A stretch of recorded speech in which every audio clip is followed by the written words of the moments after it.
Hey guys, welcome back to the channel. We are moving into week 4 of how to raise chickens for meat.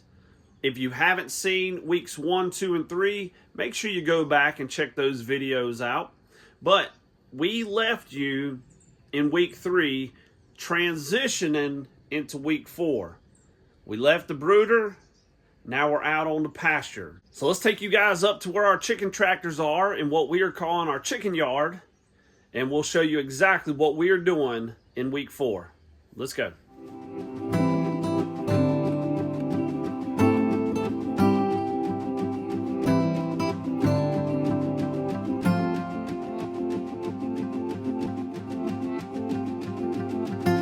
Grab some too. And we got all of the chickens out of the brooder. The weather looked great for the upcoming week. They were getting their feathers in, so it's time to move them into their chicken tractors. If you don't have one of these, I'll leave a link how we built ours. Now, you'll also notice in the chicken tractors, we are using the bell waterers and the feed troughs. We also add apple cider vinegar with mother to each of the 5-gallon buckets, and we keep that filled. This just saves you so much more time because they're going to need a lot of water. But that's our setup inside the brooder. And you can see the chickens go straight for the grass. They love being outside. And we have them protected with our Stark Line chicken netting. And we just have the Stark Line solar charger attached to it. And that is our chicken run. We have 2 tractors with 25 birds each, and we move them once a day when they're this age. But as they get older and bigger, we'll move them more. Now in week 4, if you see some cooler temperatures at night or a lot of wind, you can do what we did and just put a tarp over top of them. This is mainly to stop the wind. And Lauren is going to show you how we do the morning routine with the chicken tractors and the chicks. We add the wheels, take out the feeders, and then we move them. Oh, a little bit.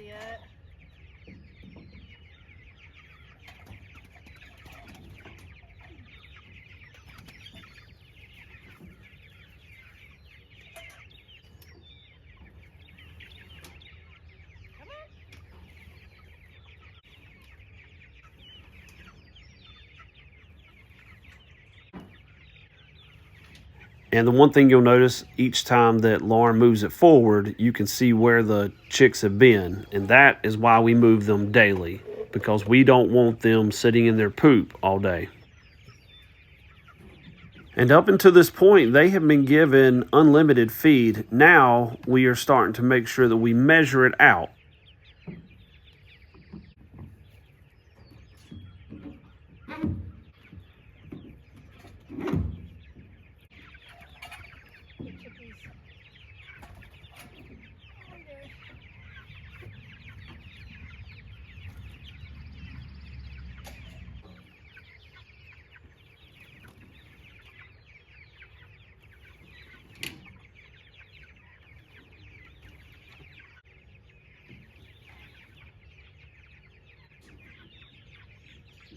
And that's it for their morning routine. We do this every day. Now that our chickens are on grass and not on unlimited feed, we do like to measure out their feed. And this is how we do it. Since we have 25 birds in a tractor and we're on week 3, they get 3.5 pounds per tractor per day. And we divide that into 2 feedings so that they're on feed for 12 hours and off feed for 12 hours. So each feeding, they get 1.75 pounds in the morning and 1.75 pounds in the afternoon. We use an inexpensive kitchen scale. And so whatever container you have, you need to carry it out. Okay. So it's not measuring your container. And then we want to go to 1.75.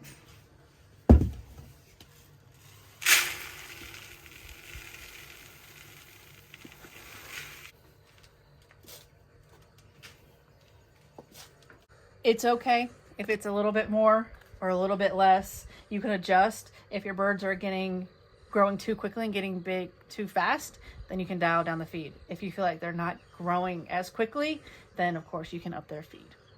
So it's just an estimate, and it's kind of trial and error. And typically when we do our feedings, we fill up the water. It's great having a 5-gallon bucket because it definitely lasts longer. So while they're eating, look at them. It's like a buffet line. Fill up the waters, fill up the feeders, move them once a day. And that is your chicken chores for week 4.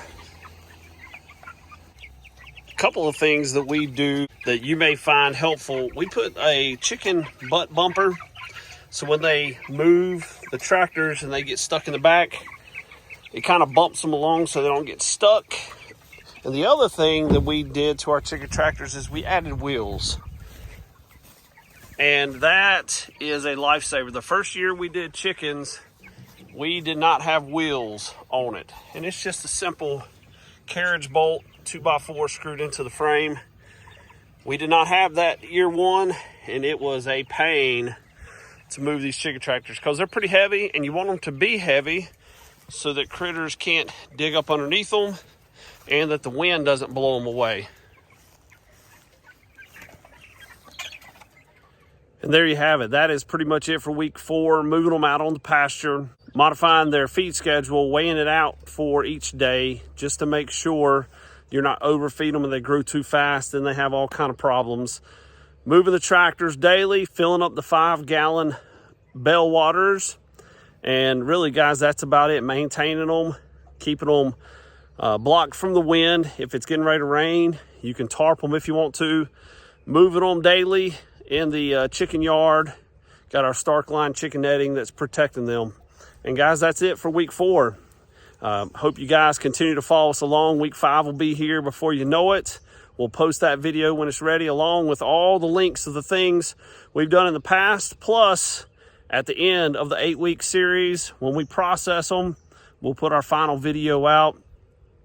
We'll have the PDF that you can purchase, and it'll have every step that we've had going into details, plus the links to the videos, how to build the chicken tractors, how to build brooders, the feed schedule, the heat lamp schedule, all that stuff will be in one location for you. So you can check that out at the end of the 8-week course. Appreciate you guys joining us, and we'll see you on week 5.